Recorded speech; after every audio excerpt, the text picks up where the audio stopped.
सिंध जे वज़ीरनि सभिनि खे मां न्याण जी गुज़ारिश आहे हिन क़ुर पाक जे सदके मां सां इंसाफ़ कयो वञे, मूंखे जीअण जो हक़ ॾिनो वञे। मां बि का सिंध जी न्याणी आहियां, मुंहिंजो नोटिस वरितो वञे।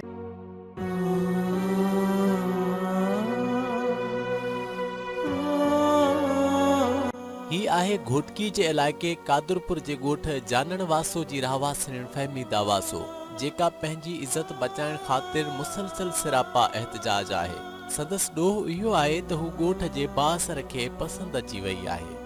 हवाजाई पंहिंजी लॼ जी पासदारी रखण लाइ केतिरे ई वक़्त खां दरबदर आहे, पर बासर संदसि ज़िंदगी आज़ाब करे छॾी आहे। तर जे चङनि मुड़सनि समेत पुलिस वटि दाह खणी पहुती आहे, पर संदसि दाह जो दरमान को बि न थियो आहे।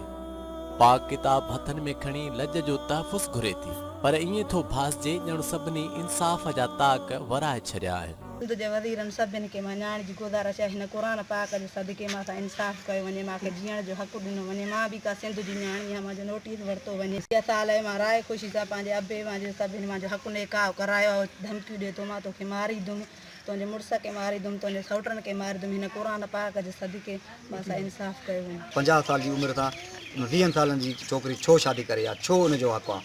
असां त उनजो कुझु बि कोन्हे। हाणे असांजो जीअणो जंजाल करे छॾियो अथव। हे मुंहिंजी अमड़ आहे, इहा बीमार आहे, असां हिनखे ॾेखारे बि हेॾी महिल ताईं नथा सघूं। सिंध जिते न्याणी खे सत क़ुर जो दर्जो ॾिनो वञे थो, उते मुआशिरे जी सितम ज़रीफ़ी जो दौर ज़ोर नज़र अचे थो। कश्मीर हुजे या घोटकी या को ॿियो इलाइक़ो, औरत जे जिस्म खे चीर ॾियण लाइ ॻिझनि जा लामारा नज़र अचनि था।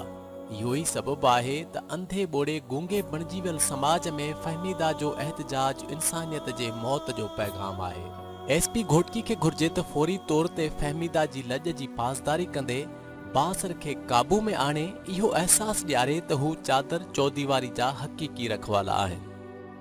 सिंध जे वज़ीरनि सभिनि खे मां न्याण जी गुज़ारिश आहे हिन क़ुर पाक जे सदके मां सां इंसाफ़ कयो वञे, मूंखे जीअण जो हक़ ॾिनो वञे। मां बि का सिंध जी न्याणी आहियां, मुंहिंजो नोटिस वरितो वञे।